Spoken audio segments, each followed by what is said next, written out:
பாலத்தை சாலையுடன் இணைத்துவிட்டால் பணிகள் முழுவதுமாக முடிந்துவிடும்.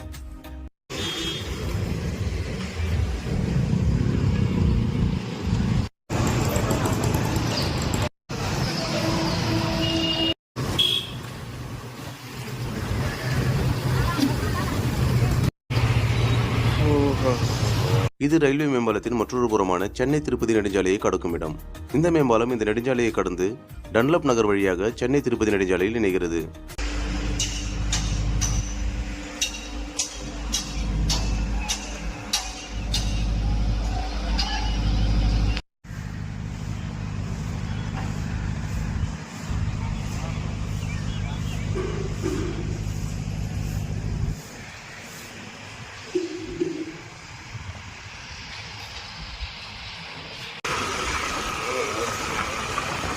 இங்கிருந்து சற்று தூரத்தில் பாடி திருநின்றவூர் 6 வழிச்சாலையில் இணையும்.